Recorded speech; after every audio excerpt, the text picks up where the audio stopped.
আবারও ডলারের বাজারে অস্থিরতা, দাম বেড়ে ১২৭ টাকায় ঠেকলেও মিলছে না ব্যাংকে খোলা বাজারে। আমদানি ব্যয় বাড়া ও কারসাজিকে দুষছেন সংশ্লিষ্টরা। পুরোপুরি প্রস্তুত পটুয়াখালীর তাপবিদ্যুৎ কেন্দ্রের প্রথম ইউনিট শিগগিরই আসছে। বাণিজ্যিক উৎপাদনে কমাবে ব্যয় ও ভারতের আদানি নির্ভরতা। বরিশালে ১৫ বছর ধরে আড়ত মালিকদের হাতে জিম্মি মৎস্য অবতরণ কেন্দ্র। জেটি ঘাটে ভাতের হোটেল। রাজস্ব হারাচ্ছে সরকার, নষ্ট হচ্ছে কোটি কোটি টাকার অবকাঠামো। সমুদ্রে বাড়ছে অনুমোদনহীন ট্রলিং বোট। নিষিদ্ধ জাল ব্যবহারে ধ্বংস হচ্ছে মাছের আবাসস্থল। খাদ্য নিরাপত্তা বিঘ্নিত হওয়ার শঙ্কা। রিট আবেদন থাকায় ব্যবস্থা নিতে পারছেন না মৎস্য বিভাগ। এবং বিশ্ব বাণিজ্যের জন্য গুরুত্বপূর্ণ পানামা খাল ব্যবহারে অতিরিক্ত ফি আদায়ের অভিযোগ ট্রাম্পের। ফি না কমালে খাল দখল নেয়ার হুমকি দিলেন জানুয়ারিতে দায়িত্ব নিতে যাওয়া এই মার্কিন প্রেসিডেন্ট।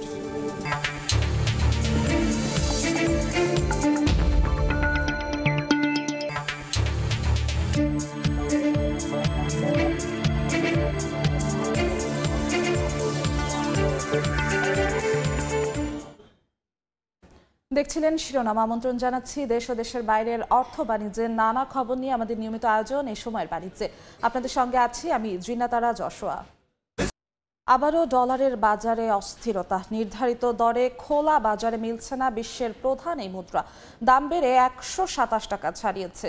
ভ্রমণ বা ব্যবসার কাজে বিদেশ পাড়ি দিতে যাওয়া অনেকে পড়ছেন বিপাকে। রমজানকে সামনে রেখে আমদানি ব্যয় বাড়া, রিজার্ভ ধরে রাখতে কেন্দ্রীয় ব্যাংকের ডলার কেনা এবং কারসাজির ফলে দাম বাড়ছে বলে মনে করছেন সংশ্লিষ্টরা। পেশা একজন ব্যবসায়ী আরিফ বিল্লাহ ভ্রমণে যেতে চান থাইল্যান্ড। রবিবার হন্য হয়ে কয়েকটি মানি এক্সচেঞ্জ ঘুরেও পেলেন না চাহিদা মতো ডলার। সময় মতো না পেলে অনিশ্চিত হয়ে যেতে পারে বিদেশ যাত্রা। ব্যাংক বলেছে কার্ড অ্যান্ডোজ করে নিতে হবে, ওদের কাছে ডলার নেই। আর মানি এক্সচেঞ্জের ঊর্ধ্বগতির কারণে তারা বলতেছে তাদের কাছেও ডলার নেই।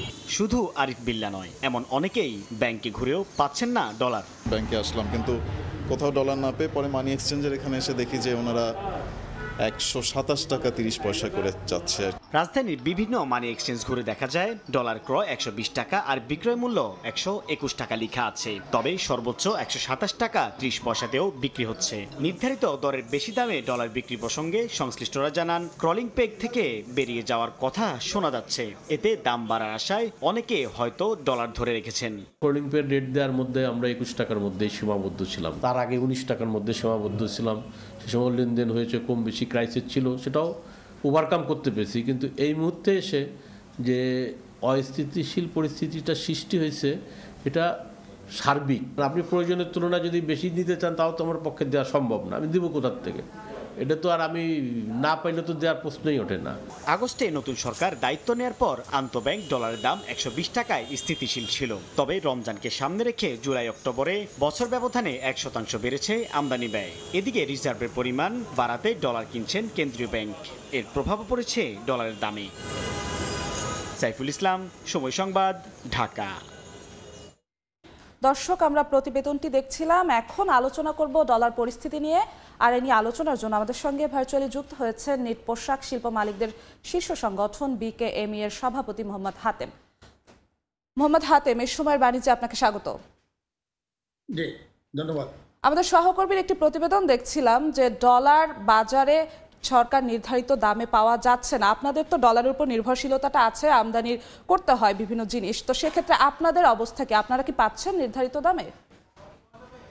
দেখেন, আমি কিন্তু গত অনেক বছর, প্রায় ৩ বছর যাবতীয় আমি বলে আসছি যে কোনো অবস্থাতেই বাইং এবং সেলিং এর মধ্যে ১ টাকার বেশি ডিফারেন্স থাকা যাবে না।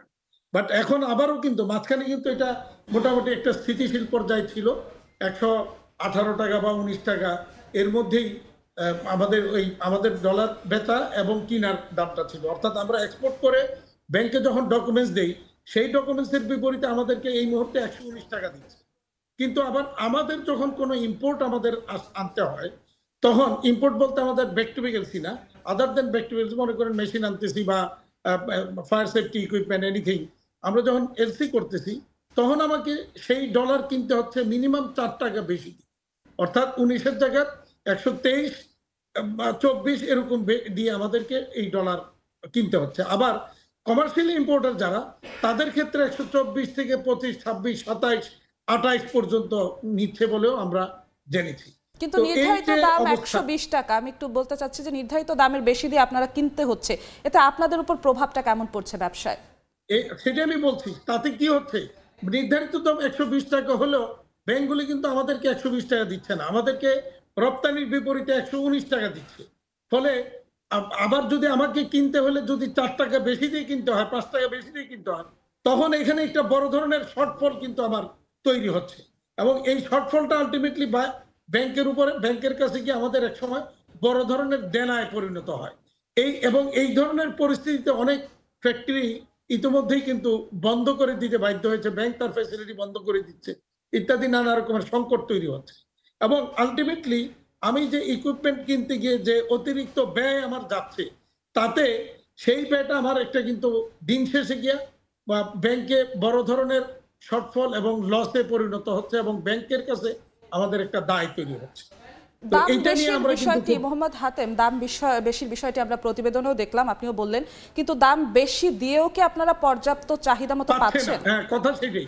আবার অনেক ক্ষেত্রে দাম বেশি দিয়েও কিন্তু অ্যাভেলেবল হচ্ছে না, যেটা কিছুদিন আগেও কিন্তু ডলারের এরকম সংকটটা ছিল না, কিন্তু হঠাৎ করে কেন ডলারের সংকটটা বেড়ে গেল, এটা আমাদের কাছে কোনোভাবেই বোধগম্য নয়। এবং এই মুহূর্তে এই সংকটটা বেড়ে যাওয়ার কিন্তু আসলে কোনো কারণ আমাদের কাছে দৃশ্যমান নয়। আমরা যতটুকু দেখছি যে পরিস্থিতি আগের চেয়ে মোটামুটি বাংলাদেশ ব্যাংক কিন্তু চেষ্টা করছে যে এটাকে পরিস্থিতি নিয়ন্ত্রণে রাখা বা আনা। কিন্তু কেন এটা কি এখানে খুঁজে দেখতে হবে।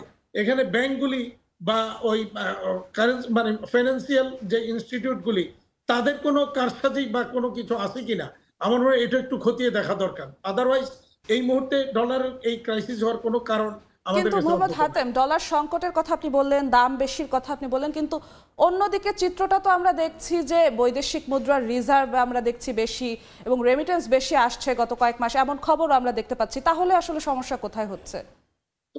সেই জন্যই বললাম এটা খতিয়ে দেখা দরকার। আমরা তো কোনো সংকট থাকার কোনো কারণ দেখছি না। বা এই 19 টাকা 20 টাকার জায়গায় 23, 24, 25, কোনো কোনো ক্ষেত্রে শুনেছি 28 পর্যন্ত নিয়েছে। তাইলে এই যে অতিরিক্ত নিচ্ছে, কেন নিচ্ছে? এখন তো এই সংকটটা নেই। গত কয় মাসে তো আমাদের রেমিটেন্সের প্রবাহ ভালো। এক্সপোর্টের চিত্রটাও মোটামুটি আগের তুলনায় কিছুটা ভালোর দিকে এখন। তাহলে এই সংকটটা কেন? এটা কি তাহলে কি ইচ্ছাকৃতভাবে হচ্ছে আরেকটি কিনা? বিষয় যদি মোহাম্মদ হাতেম যুক্ত করতে যাই, যে বৈদেশিক মুদ্রা বা ডলারের হিসাবটাই যদি বলি, সব থেকে বেশি আসে রেমিটেন্স যোদ্ধাদের হাত ধরে এবং আপনাদের হাত ধরে, কারণ তৈরি পোশাকই প্রথম রপ্তানি খাত। এবং সেক্ষেত্রে কি ডলারের দাম নির্ধারণ করার সময় কখনো আপনাদের সঙ্গে আলোচনা হয়? কখনোই আমাদের সঙ্গে কোনো আলোচনা হয় না, এবং এটা দুর্ভাগ্যজনক যে ডলার ডলার আর্ন করি আমরা, ব্যাংকের কাছে ডলারগুলি বিক্রি করি আমরা, আর এটার দর নির্ধারণ করেন একতরফা ভাবে ব্যাংকার্স অ্যাসোসিয়েশন বা বাফেদা ওনারা করেন। সেখানে আমাদের কোনো হাত নেই, এবং আমাদের সাথে কোনো মত বা পরামর্শ সেখানে নেওয়া হচ্ছে না। এটা খুব দুঃখজনক, দুর্ভাগ্যজনক। এই আপনাদের এবং যদি তারা এখানে অবদান যেটা রাখার করে, কোনো সুযোগ থাকতো মোহাম্মদ হাতেম, তাহলে কি এই সংকট এরকম ভাবে হতো না, এমন কিছু মনে করছেন? আমরা মনে করি যদি আমাদের সাথে আলোচনা করে করা হতো, তাহলে অবশ্যই কারণটা দেখাইতে হইতো যে কি কারণে ডলার সংকটটা হলো, কেন এটার দাম বাড়লো, এটা আমাদের কাছে জবাবদিহিতার একটা ইয়ে থাকতো। কিন্তু এখন তো সেই সুযোগ নাই, ওনারা একতরফা ভাবে যা খুশি তাই করে যাচ্ছেন। আচ্ছা, আমরা যেমনটা দেখছি ডলারের দাম নির্ধারণের ক্ষেত্রে সরকারের পলিসিতে একরকম, কিন্তু বাস্তবতা যে ভিন্ন সেটা আমরা প্রতিবেদনে দেখলাম, আপনার কথা শুনে বুঝলাম।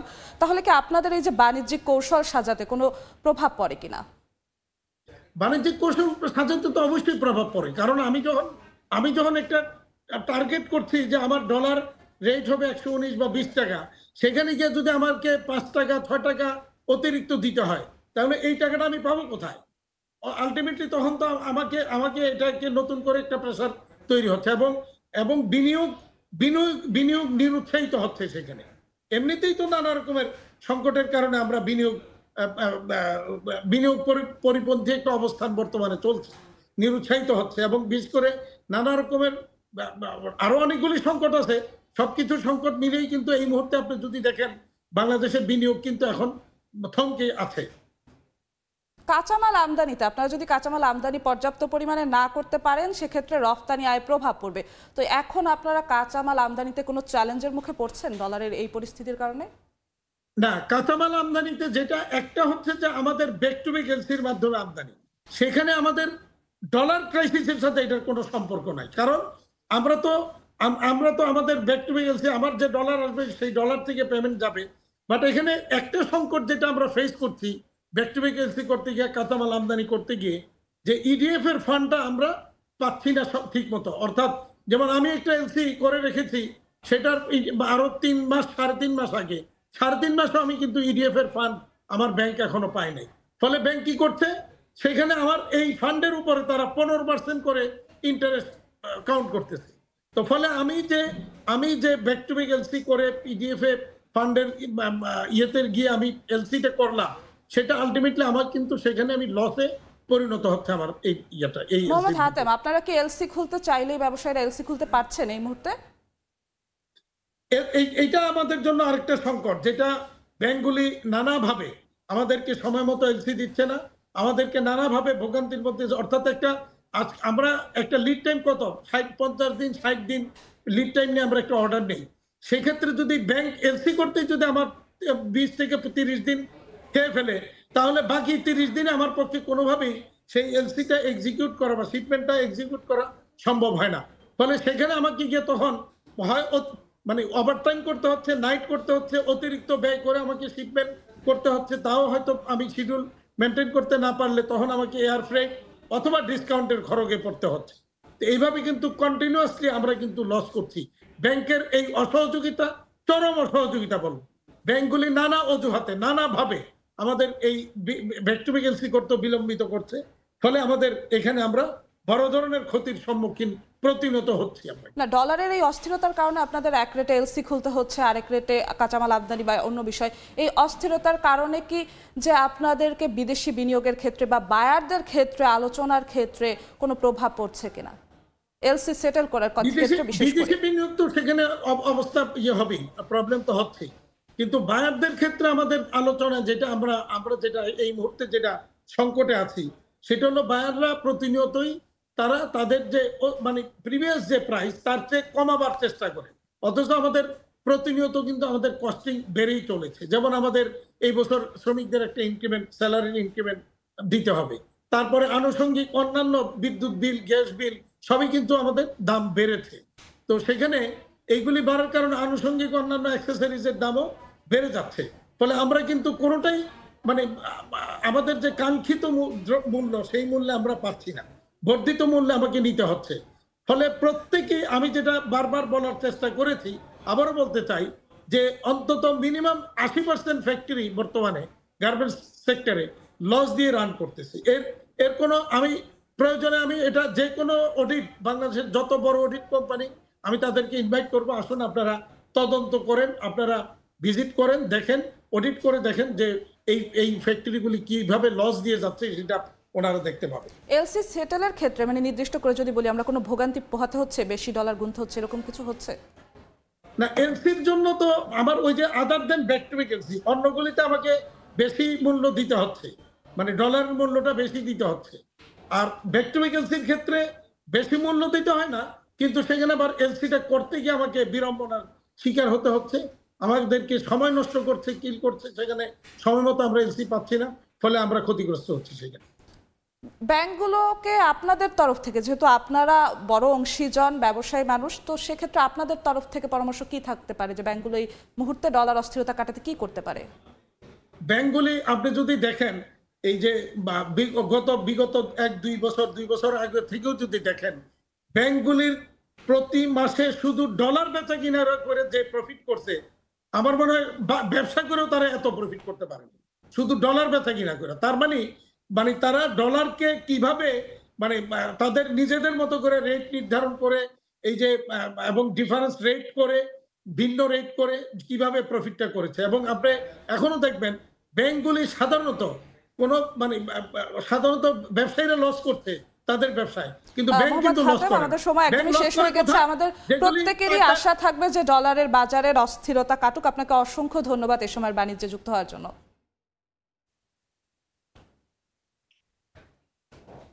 আমাদের সঙ্গে ডলারের বর্তমান পরিস্থিতি নিয়ে আলোচনার জন্য যুক্ত হয়েছিলেন বিকেএমই এর সভাপতি মোহাম্মদ হাতেম।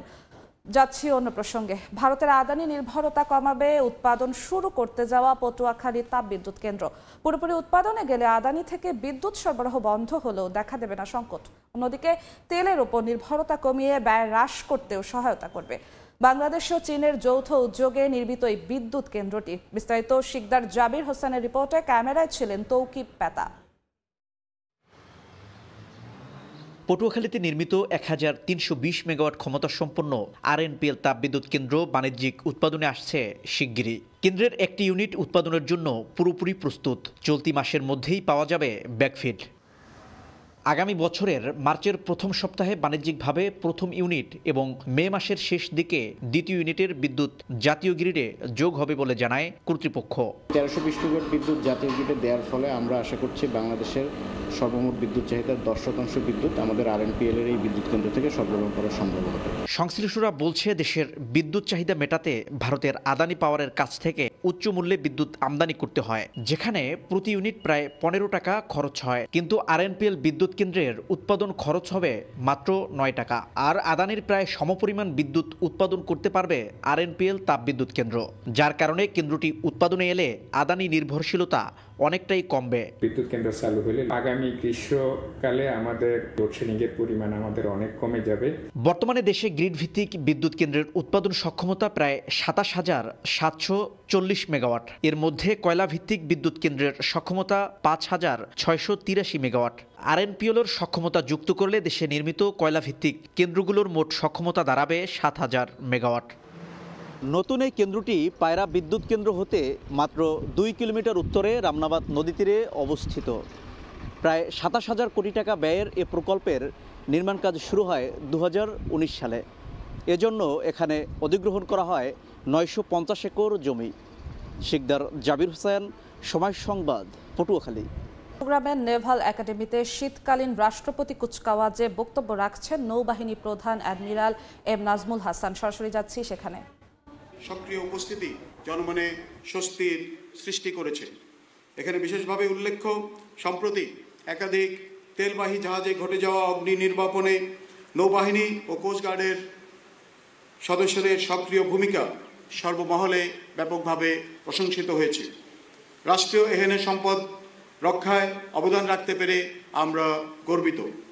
এছাড়াও সাম্প্রতিক সময়ে দেশের পূর্বাঞ্চলে ঘটে যাওয়া আকস্মিক বন্যার ফলে ক্ষতিগ্রস্ত এলাকায় নৌবাহিনীর মোতায়েনকৃত সদস্যবৃন্দ দুর্যোগ কবলিত জনগণের পাশে দাঁড়িয়েছে। নৌবাহিনীর সদস্যগণ দুর্যোগকালীন সময়ে উদ্ধার কার্য পরিচালনা, ত্রাণ বিতরণ, চিকিৎসা সহায়তা প্রদান এবং ক্ষতিগ্রস্তদের জন্য আশ্রয়কেন্দ্র স্থাপন সহ বিভিন্ন মানবিক সহায়তা প্রদান করেছে। একইভাবে বাংলাদেশের সমুদ্র সীমায় যে কোনো প্রাকৃতিক দুর্যোগ যেমন ঝড়, জলোচ্ছ্বাস কিংবা উত্তাল সমুদ্রে মৎস্যজীবীদের সুরক্ষার ক্ষেত্রে নৌবাহিনী অত্যন্ত তাৎপর্যপূর্ণ ভূমিকা পালন করছে।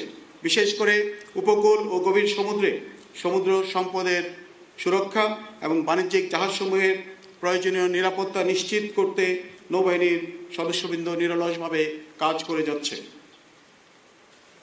সুপ্রিয় সুধী, বর্তমানে দেশের 3টি বৃহত্তম শিপইয়ার্ড এবং ডকইয়ার্ড নৌবাহিনীর তত্ত্বাবধানে পরিচালিত হচ্ছে। এ সকল ইয়ার্ডসমূহ ইতিমধ্যে দেশীয় এবং আন্তর্জাতিক মানের জাহাজ নির্মাণের সক্ষমতা অর্জন করেছে। ঢাকা স্টক এক্সচেঞ্জ ডিএসইতে সূচকের ওঠানামার মধ্য দিয়ে চলছে লেনদেন। এখন আমরা সরাসরি চলে যাচ্ছি ডিএসই এর ওয়েবসাইটে। দর্শক, গত কার্যদিবসে দেখা গিয়েছিল 3 সূচকের নিম্নমুখী প্রবণতা দিয়ে শেষ হয়েছিল দিন। তবে আজকে এই মুহূর্তে ঢাকার পুঁজিবাজারে 3 সূচকেই দেখা যাচ্ছে ঊর্ধ্বমুখী প্রবণতা। এবং প্রধান সূচকের কথা যদি বলি, ডিএসই এক্স সূচক, সেখানে দেখা যাচ্ছে 10.57 পয়েন্ট বৃদ্ধি পেয়েছে এবং ডিএসই এস সূচক বা সরিয়া সূচক যেটাকে বলা হয়, সরিয়া সূচকে রয়েছে ঊর্ধ্বমুখী প্রবণতা। সরিয়া সূচকে পয়েন্ট বৃদ্ধি পেয়েছে 3.24 পয়েন্ট। DS30 সূচক বা বাছাইকৃত সূচকেও ঊর্ধ্বমুখী প্রবণতা এবং সেখানে বৃদ্ধি পেয়েছে 2.35 পয়েন্ট। এবং এখন পর্যন্ত কতবার শেয়ার হাত বদল হয়েছে সেই সংখ্যাটি যদি বলি, সংখ্যাটি হচ্ছে 31,118 বার এখন পর্যন্ত শেয়ার হাত বদল হয়েছে। এবং টাকার অঙ্কে এখন পর্যন্ত ঢাকার পুঁজিবাজারে লেনদেন হয়েছে 84 কোটি 84 লাখ টাকা। এবং যদি কোম্পানির শেয়ারের দামের বাড়া কমার বিষয়টি বলি, সেক্ষেত্রে দাম বৃদ্ধির তালিকাটাই এখন পর্যন্ত ভারী আছে। আজকে এই মুহূর্তে দেখা যাচ্ছে 190টি কোম্পানির শেয়ারের দাম বৃদ্ধি পেয়েছে এবং গত কার্যদিবসের তুলনায় আজকে হ্রাস পেয়েছে 88টি কোম্পানির শেয়ারের দাম এবং অপরিবর্তিত রয়েছে 92টি শেয়ারের দাম এখন এই মুহূর্তে ঢাকার পুঁজিবাজার। এবং যদি সকাল থেকে এখন পর্যন্ত চিত্রটা দেখাই, 10টার পর থেকে কিন্তু ঊর্ধ্বমুখী প্রবণতা লক্ষ্য করা যায়, 10:30টার দিকে গিয়ে দেখা যায় আবারও নিম্নমুখী প্রবণতা এবং তারপর থেকে এখন পর্যন্ত দেখা যাচ্ছে যে উত্থান পতনের মধ্য দিয়েই সূচকগুলো উঠে যাচ্ছে। এবং আমরা যদি গতকালকের হিসেবটাও একটু দেখাই, যেমনটা বলছিলাম, গতকালকে 3 সূচকেই কিন্তু নিম্নমুখী প্রবণতা দিয়ে শেষ হয়েছিল ঢাকার পুঁজিবাজার লেনদেন। এবং টাকার অঙ্কে গতকাল লেনদেন হয়েছিল 312 কোটি 91 লাখ টাকা। এখন যদি আপনাদেরকে একটু কোন কোম্পানিগুলো লেনদেনের ভিত্তিতে এগিয়ে আছে আজকের পুঁজিবাজারে এই মুহূর্তে সেই হিসেবটা একটু দেখাই।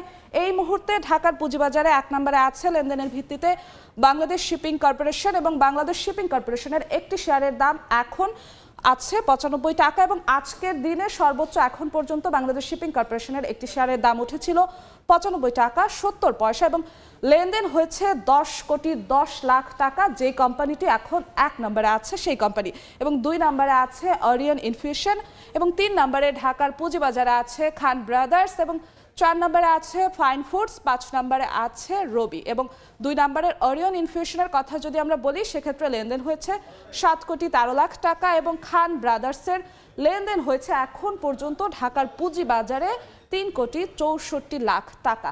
তো মোটামুটি বলা যায় যে এখন পর্যন্ত 3 সূচকে ঊর্ধ্বমুখী প্রবণতা দেখা গেলেও কিন্তু সকাল থেকেই কিন্তু দেখা গিয়েছিল যে উত্থান পতন চলছে এবং এই লেনদেনের সর্বশেষ পরিস্থিতি দিন শেষে কি ঊর্ধ্বমুখী দিয়ে শেষ হয় নাকি নিম্নমুখী প্রবণতা দিয়ে শেষ হয়, তাই আসলে ঢাকার পুঁজিবাজারে দিন শেষে দেখা যাবে। তো এই ছিল ঢাকা স্টক এক্সচেঞ্জ DSE এর সর্বশেষ আপডেট। সরকারের বৃহৎ পরিকল্পনায় বরিশালে নির্মাণ করা হয়েছিল মৎস্য অবতরণ কেন্দ্র ও পাইকারি মৎস্য বাজার কেন্দ্র, কিন্তু আড়ত মালিক ও শ্রমিকদের কাছে জিম্মি হয়ে 14 বছর ধরে পরিত্যক্ত অবস্থায় পড়ে আছে BFDC। এতে বিপুল পরিমাণ রাজস্ব হারিয়েছে সরকার, নষ্ট হচ্ছে কোটি কোটি টাকার অবকাঠামো, দখল হয়ে গেছে মাছ পরিবহনের জেটিও। বিস্তারিত অপূর্ব রিপোর্টে। কীর্তনখোলা নদী তীরে বাঁধ রোড এলাকায় 1 একর 23 শতাংশ জমির উপর 1986 সালে নির্মিত বরিশাল মৎস্য অবতরণ কেন্দ্র ও পাইকারি মৎস্য বাজার কেন্দ্র, যেখানে রয়েছে 2টি বরফকল, মৎস্য বিপণনের বিশালাকার 2টি শেড, ওয়াচ টাওয়ার, একটি জেট, 10,000 গ্যালন ধারণ ক্ষমতা সম্পন্ন পানি সংরক্ষণাগার, আড়তদারদের জন্য 32 রুমের দোতলা ভবন এবং গাড়ি পার্কিংয়ের জায়গা। কিন্তু এত সব সুবিধা থাকার পরও 15 বছর ধরে বন্ধ এই বাজার। মাছের জেটিঘাটে ভাতের হোটেলের ঘর উঠেছে, বেদখল অনেক জায়গা, মৎস্য শেড ভাড়া দেওয়া হয়েছে টাইলস ব্যবসায়ীদের কাছে। এতে সরকার বছরে কয়েক কোটি টাকা রাজস্ব হারাচ্ছে। এখন শহরের পোর্ট রোড মৎস্য অবতরণ কেন্দ্রে চলে মাছের আমদানি রপ্তানি। পদধারী নেতারা ক্যামেরার সামনে কথা বলতে রাজি না হলেও জানিয়েছেন 2007 সালে তত্ত্বাবধায়ক সরকারের চাপে 2 বছরের জন্য সরকারের BFDC ঘাটে ব্যবসা করেছেন, কিন্তু মাছ ওঠানামা ও বাজারজাতের অজুহাত দিয়ে সরকারের ওই স্থানে ব্যবসা পরিচালনা সম্ভব নয় বলে দাবি তাদের। এদিকে 2016 সালে সরকারিভাবে পটুয়াখালীর মহিপুর মৎস্য অবতরণ কেন্দ্র নির্মাণ হয়, কিন্তু সেটি কোনো কাজে আসছে না। আড়তদাররা মাছ কেনাবেচা করছেন নিজ নিজ দোকানে।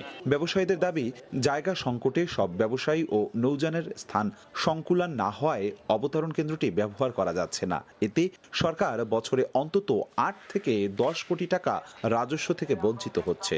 25টা যদি আমরা প্রতিদিন একটা যদি 4টা করে যদি বোট প্লেস করি, তাতে আমরা 100 বোট আমরা প্রতিদিন 1 ঘন্টা ঝাড়তে পারতেছি। ওখানে এই 5টা বোট প্লেস করার মতো জায়গা নাই। 45,000 বর্গফুট স্পেস লাগে, অকশন মার্কেটটা দরকার, কিন্তু আসলে ওনাদের আছে 9,800 ফুট। এর পাশাপাশি পাইকারদের প্যাকিং শেড নাই। এই বিষয়গুলো আমি ঊর্ধ্বতন কর্তৃপক্ষের সাথে শেয়ার করছি এবং কিভাবে তাদের সমাধান করা যায় এই বিষয়টা নিয়েও আমরা কাজ করছি। বরগুনার পাথরঘাটা মৎস্য অবতরণ কেন্দ্রে পদে পদে শিকার হতে হয় ভোগান্তির। এখান থেকে প্রতি বছর কোটি টাকা রাজস্ব আদায় করলেও সুষ্ঠু ব্যবস্থাপনায় কোনো উদ্যোগ নেই অভিযোগ ব্যবসায়ীদের। 2 দশকেরও বেশি সময় ধরে বন্ধ অবতরণ কেন্দ্রের 2টি বরফ কল, নেই কোল্ড স্টোরেজ। এতে করে গড়ে উঠছে বরফ সিন্ডিকেট। তবে অবতরণ কেন্দ্রের কর্মকর্তারা জানান, সংকট সমাধানে নেওয়া হয়েছে নানা উদ্যোগ। চেষ্টা করছি যে আমাদের মৎস্য অবতরণ কেন্দ্র আগের তুলনায় আরো বেশি গতিশীল হোক, সুন্দর হোক এবং দেশের মানুষ ভালো মানের মাছ পাক। বরিশাল বিভাগের 6 জেলায় 5টি সরকারি মৎস্য অবতরণ কেন্দ্র রয়েছে। অপূর্ব অপু, সময় সংবাদ, বরিশাল।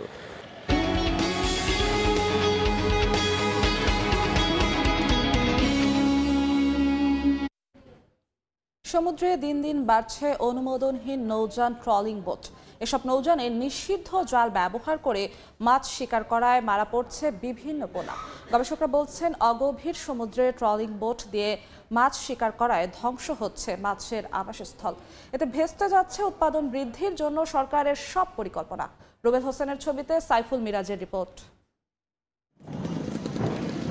সমুদ্রে মাছ শিকার শেষে বরগুনার পাথরঘাটার বিভিন্ন স্থানে নোঙর করে আছে অনুমোদনহীন ট্রলিং বোট। এসব নৌযানে নিষিদ্ধ জাল ব্যবহার করে মাছ শিকার করায় পোনাসহ মারা পড়ছে সব প্রজাতির মাছ। মৎস্যজীবীদের অভিযোগ, ট্রলিং বোটের মাধ্যমে নির্বিচারে মাছ শিকার করায় মাছের ঘাটতি দেখা দিয়েছে। ট্রলিং এ এমন একটা জিনিস যে ছোট ছোট মাছগুলো ধরা পড়ে। ট্রলিং এ যে পরিমাণে ঝাটকা ইলিশ নিধন করছে, তাতে এত পরিমাণে ক্ষতিগ্রস্ত হচ্ছে যে আগামীতে সম্ভবত ইলিশ মাছ থাকবে না এদেশে। ট্রলিং এলারা আপনার মনকে মন, টনকে টন মাছ আনিয়ে বেচা কিনা হয়, কোস্টগার্ডের নাকের ডকাইতে আসে, তাকে সামনে পড়ে না। নীতিমালা অনুযায়ী 40 মিটার গভীরতার কম পানিতে মাছ শিকার করতে পারবে না ট্রলিং বোট, কিন্তু এর তোয়াক্কা না করায় ভেস্তে যাচ্ছে উৎপাদন বৃদ্ধির জন্য সরকারের সব পরিকল্পনা। ফিশিং গিয়ার যেগুলো আছে সেগুলো তারা নিজেদের মতো করে মডিফাইড করছে। এটা আমাদের মৎস্য প্রজাতিকে ব্যাপকভাবে ধ্বংস করছে। এদিকে মালিকরা ট্রলিং বোট চলাচলের বিষয়ে রিট আবেদন দাখিল করায় কার্যকরী ব্যবস্থা নিতে পারছে না মৎস্য বিভাগ। আমাদের কিন্তু এরপর অভিযান অব্যাহত আছে, কিন্তু তারা আবার রিটও করেছে, তো যে কারণে 100% আমরা সফলভাবে কাজ করতেও পারছি না। সমুদ্রে দাপিয়ে বেড়ানো ট্রলিং বোটগুলোর মধ্যে বরগুনার রয়েছে অন্তত 50টি। সাইফুল মিরাজ, সময় সংবাদ, বরগুনা। চোরাচালান ঠেকাতে বেনাপোল বন্দর কার্গো ভেহিকল টার্মিনালে স্থাপন করা হয়েছে অত্যাধুনিক স্ক্যানার মেশিন। আগামী মাসের প্রথম দিকে শুরু হবে এর কার্যক্রম। বিস্তারিত জানাতে এই মুহূর্তে বেনাপোল বন্দরে আছেন রিপোর্টার আজিজুল হক। সরাসরি যাচ্ছি তার কাছে। আজিজুল, স্থলপথে ভারত এবং বাংলাদেশের মধ্যে যে আমদানি বা রপ্তানি বাণিজ্য হয় তার একটি বড় অংশ হয়ে থাকে বেনাপোল এবং ভারতের পেট্টাপোল বন্দর ব্যবহার করে। বেনাপোল বন্দরের গুরুত্ব বিবেচনা করে ইতিমধ্যে সরকার এই বন্দরে 329 কোটি টাকা ব্যয়ে কার্গো ভেহিক্যাল টার্মিনাল স্থাপন করেছে। এবার এই রুটে বাণিজ্য নিরাপত্তা বাড়াতে সরকার যে জাতীয় রাজস্ব বোর্ড এনবিআর আছে, এনবিআর এই বেনাপোল বন্দরে একটি আধুনিক স্ক্যানিং মেশিন স্থাপনের কাজ শুরু করেছে। এ মাসের মধ্যে এই স্ক্যানিং মেশিনের কাজ নির্মাণ শেষ হবে এবং জানুয়ারিতে প্রথম সপ্তাহে কিন্তু এর কার্যক্রম শুরু হবে বলে আমরা জানতে পেরেছি। এখানে 16 জন মোট দক্ষ যে প্রকৌশলী আছেন সেটি তারা এই স্ক্যানিং মেশিন স্থাপনের কাজ করছেন। এর মধ্যে 14 জন রয়েছে চাইনিজ প্রকৌশলী। আপনি জানেন যে সম্প্রতি বেনাপোল বন্দরে যে স্ক্যানিং মেশিন পূর্বেটি ছিল সেটির কার্যক্রম বন্ধ হয়ে থাকে। এ পথে কিন্তু চোরাচালান বৃদ্ধি পেয়েছিল, অর্থাৎ একটি সময় ছিল যে সীমান্ত পথে মানুষ চোরাচালান করত, তবে সীমান্ত পথে বর্ডার গার্ড বিজিবি নজরদারি বৃদ্ধির ফলে আমরা দেখতে পেয়েছি যে চোরাচালানরা তাদের রুট পরিবর্তন করে এই বৈধ পণ্যের সাথে চোরাচালান শুরু করে। তবে বেনাপোল বন্দরের যে স্ক্যানিং মেশিন সেটির আগের দিন কার্যক্রম বন্ধ থাকায় অবাধে বেনাপোল বন্দর থেকে স্বর্ণ বা ধাতব পদার্থ যেমন ভারতে পাচার হয়ে যেত, তেমনি ভারত থেকে অবাধে মাদকদ্রব্য বাংলাদেশে ঢুকতো। অবশেষে সরকার এই বন্দরের বাণিজ্যের নিরাপত্তা বাড়াতে এই স্ক্যানিং মেশিন কার্যক্রমের হাতে নেয় এবং এই স্ক্যানিং মেশিন কার্যক্রম শুরু হয়েছে। ব্যবসায়ীরা আমাদের বলছেন এই স্ক্যানিং মেশিন স্থাপনের ফলে বাণিজ্যিক নিরাপত্তা যেমন বাড়বে, তেমনি বৈধ ব্যবসায়ীদের যে হয়রানি সেই হয়রানি কমে আসবে। তো এই ছিল বেনাপোল স্থলবন্দরে যে বাণিজ্য নিরাপত্তা বাড়ানোর জন্য যে বেনাপোল স্থলবন্দরে কার্গো ভেহিক্যাল টার্মিনালে যে স্ক্যানিং মেশিন স্থাপন করা হয়েছে তার সর্বশেষ। বেনাপোল বন্দর থেকে সরাসরি যুক্ত হয়েছিলেন সহকর্মী আজিজুল হক। 3টি নৌ অগ্নিকাণ্ডের ভয়াবহতায় অর্ধশতাধিক প্রাণহানির পরও ঝালকাঠিতে নির্মাণ হয়নি নৌ ফায়ার স্টেশন। 3 বছরেও প্রস্তাবিত স্টেশনটি এখনও কাগজপত্র চালাচালির মধ্যেই যেন সীমাবদ্ধ। এতে ক্ষোভ জানিয়েছেন জেলাবাসী। পলাশ রায়ের পাঠানো তথ্য, শামীম হোসেনের ছবিতে রিপোর্ট। পাকিস্তান আমল থেকে জ্বালানি তেল কোম্পানির 3টি ডিপো সুগন্ধা নদী পাড়ে ব্যবসা চালিয়ে আসছে। তেল খালাস করে নদীতেই নোঙর করে সব বড় তেলবাহী জাহাজ। 2021 সালের 12 নভেম্বর সুগন্ধা নদীতে সাগর নন্দিনী 3 নামের নোঙর করা তেলবাহী জাহাজটিতে বিস্ফোরণ ঘটে। বছর না যেতেই 2021 সালের 24 ডিসেম্বর সুগন্ধা নদীতে বরগুনাগামী এমভি অভিযান 10 লঞ্চে আগুন লাগে। আর 2023 সালের 1 জুলাই আবারও নোঙর করা তেলবাহী জাহাজ সাগর নন্দিনী 2-এ বিস্ফোরণ হয়। ঝালকাঠি নৌপথে পরপর 3টি অগ্নিকাণ্ডের ঘটনায় দাবি ওঠে একটি নৌ ফায়ার স্টেশন নির্মাণের। শুরু হয় জমি নির্বাচন সহ কাগজপত্র চালাচালির কাজ, কিন্তু গত 3 বছরেও হয়নি কোনো অগ্রগতি। এতে শঙ্কা আর ক্ষোভ সচেতন মহলের। ডিপুর বিভিন্ন রকম তেলের, পেট্রোলের জাহাজ, ডিজেলের জাহাজ নদীতে থাকে, সেক্ষেত্রে আমাদের এ জায়গা সেফটির জন্য কোনো একটা নৌ ফায়ারের সিস্টেম নাই। অনতিবিলম্বে ঝালকাঠি এই সুগন্ধা নদীর তীরবর্তী স্থানে একটি নৌ ফায়ার স্টেশন যেন স্থাপন করা হয়। নৌ ফায়ার স্টেশন নির্মাণের প্রয়োজনীয়তা স্বীকার করলেও কাজের অগ্রগতির গদ বাঁধা বক্তব্য দিয়ে দায় এড়ানোর চেষ্টা ফায়ার সার্ভিসের কর্মকর্তার। ইতিপূর্বে যে আমাদের জমি নির্বাচনের জন্য আমাদের ডিপার্টমেন্ট থেকে যে আমাদের নির্দেশনা দেওয়া হয়েছে, রিপোর্ট পাঠানো হয়েছে। ঝালকাঠিতে নৌপথে 3টি অগ্নিকাণ্ডে 59 জনের প্রাণহানি হয়, আহত হয় শতাধিক। সময় সংবাদ, ঝালকাঠি। দেখছেন এ সময়ের বাণিজ্য। জ্ঞাত আয় বহির্ভূত সম্পদ অর্জন এবং সম্পদের তথ্য গোপনের অভিযোগে বাংলাদেশ ব্যাংকের সাবেক ডেপুটি গভর্নর এস.কে. সুর ও তার স্ত্রী মেয়ের বিরুদ্ধে মামলা করেছে দুর্নীতি দমন কমিশন দুদক। প্রাথমিক অনুসন্ধান প্রতিবেদনের ভিত্তিতে মামলাটি করা হয়েছে। এতে অন্য আসামিরা হলেন এস.কে. সুরের স্ত্রী সুপর্ণা সুর চৌধুরী ও মেয়ে নন্দিতা সুর চৌধুরী। ডেপুটি গভর্নর থাকাকালে সুরের বিরুদ্ধে অর্থ পাচারের সহযোগিতার অভিযোগ ওঠে। তিনি আলোচিত পি.কে. হালদারের সহযোগী ছিলেন বলেও কয়েকজন আসামির জবানবন্দিতে উঠে এসেছে। এর আগে সুর চৌধুরী, তার স্ত্রী ও মেয়ের আয়কর নথি জব্দ করে দুদক। 2018 সালের জানুয়ারিতে ডেপুটি গভর্নরের পদ থেকে অবসরে যাওয়ার পর বাংলাদেশ ব্যাংকের উপদেষ্টার দায়িত্ব পালন করেন সুর চৌধুরী।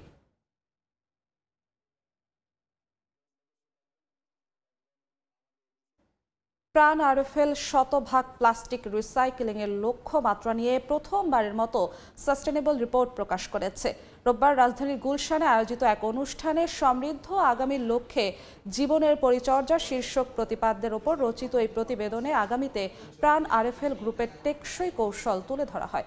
অনুষ্ঠানে প্রধান অতিথি ছিলেন প্রধান উপদেষ্টার প্রেস সচিব শফিকুল আলম। তিনি প্রাণ আরএফএলের এই প্রতিবেদনকে কর্পোরেট খাতে অনন্য উদাহরণ হিসেবে আখ্যায়িত করেন। তৈরি করি, পরবর্তীতে এটা আমরা সরকারের কাছে সাবমিট করি। ইস্পাহানির পৃষ্ঠপোষকতায় আবারও শুরু হচ্ছে 36তম জাতীয় টিম ব্রিজ চ্যাম্পিয়নশিপ। রোববার রাজধানীর অলিম্পিক ভবনে ডাচ বাংলা অডিটোরিয়ামে মিট দ্য প্রেস অনুষ্ঠানের আয়োজন করা হয়। আগামী 24 থেকে 28 ডিসেম্বর পর্যন্ত 5 দিনব্যাপী এই চ্যাম্পিয়নশিপের মাধ্যমে নির্ধারিত হবে দেশের টিম ব্রিজের নতুন চ্যাম্পিয়ন দল। এবারে টুর্নামেন্টে সারা দেশের 16 থেকে 18টি দলের 108 জন খেলোয়াড় অংশ নিচ্ছেন। অনুষ্ঠানে উপস্থিত ছিলেন বাংলাদেশ ব্রিজ ফেডারেশনের সভাপতি সৈয়দ মাহবুবুর রহমান ও ইস্পাহানি টি লিমিটেডের মহাব্যবস্থাপক ওমর হান্নান সহ অন্যান্যরা। এবার প্রথমবারের মতো চ্যাম্পিয়ন দলকে 1 লাখ টাকা পুরস্কার দেওয়ার ঘোষণাও দেওয়া হয়।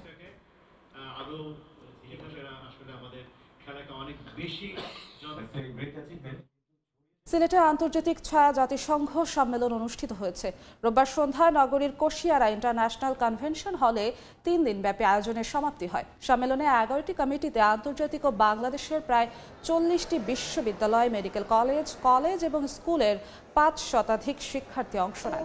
সবুজ পর্যটন, সমৃদ্ধি ও পরিবেশগত সংরক্ষণের সমন্বয় বিষয়ে বিশ্বব্যাপী সমস্যা মোকাবেলা এবং উদ্ভাবনী সমাধান নিয়ে আলোচনা করেন প্রতিনিধিরা।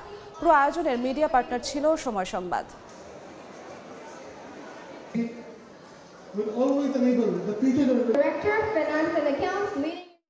শিক্ষার্থীরা তাদের নিজেদের কূটনীতিক, নিজেদের বিতর্ক তার পাশাপাশি হচ্ছে নিজেদের যে সাংগঠনিক দক্ষতা আছে তার মাধ্যমে যাচাই করার সুযোগ পেয়েছি। এর মাধ্যমে এই যে এখানে ছেলেরা নেগোসিয়েশন শিখতেছে, পাবলিক স্পিকিং লার্ন করতেছে, রিসার্চ, ড্রাফট রেজলিউশন কিভাবে হয় এবং একটা টিম ওয়ার্ক করছে।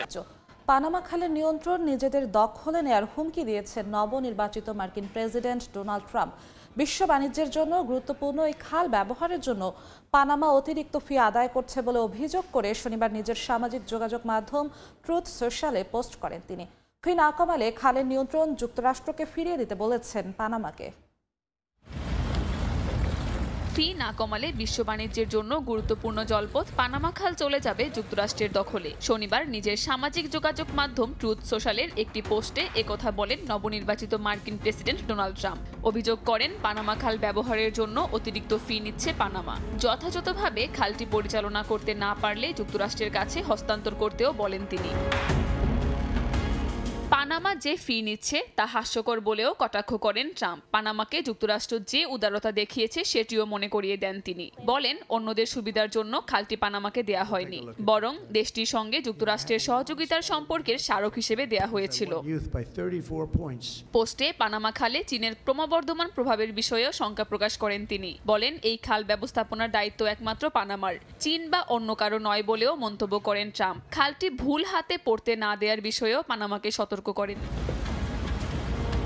আটলান্টিক ও প্রশান্ত মহাসাগরের মধ্যে সংযোগ স্থাপনকারী এই খালটি বাণিজ্যিক মালামাল পরিবহনের ক্ষেত্রে গুরুত্বপূর্ণ। এই খাল দিয়ে বৈশ্বিক নৌ পরিবহনের প্রায় ৫% হয়ে থাকে। দীর্ঘ সময় ধরে পানামা খাল নির্মাণ করে যুক্তরাষ্ট্র। পরে দুই দেশের যৌথ ব্যবস্থাপনায় খালটি পরিচালিত হতো। ১৯৯৯ সালে খালের সম্পূর্ণ নিয়ন্ত্রণ গ্রহণ করে পানামা। কাকুলি আখতার, সময় সংবাদ। এ পর্যায়ে শীর্ষ সংবাদগুলো জানিয়ে দিচ্ছি আরেকবার। আবারও ডলারের বাজারে অস্থিরতা, দাম বেড়ে ১২৭ টাকায় ঠেকলেও মিলছে না ব্যাংকে খোলা বাজারে। আমদানি ব্যয় বাড়াও কারসাজিকে দুষছেন সংশ্লিষ্টরা। পুরোপুরি প্রস্তুত পটুয়াখালীর তাপবিদ্যুৎ কেন্দ্রের প্রথম ইউনিট শিগগিরই আসছে। বাণিজ্যিক উৎপাদনে কমাবে ব্যয় ও ভারতের আদানি নির্ভরতা। এবং বরিশালে আড়ত মালিক ও শ্রমিকদের কাছে জিম্মি সরকারি ব্যয়ে নির্মিত মাছের পাইকারি বাজার ১৫ বছর ধরে বন্ধ। রাজস্ব হারাচ্ছে সরকার, নষ্ট হচ্ছে কোটি কোটি টাকার অবকাঠামো। এ ছিল এই সময়ের বাণিজ্যে, সঙ্গেই থাকুন সময়ের।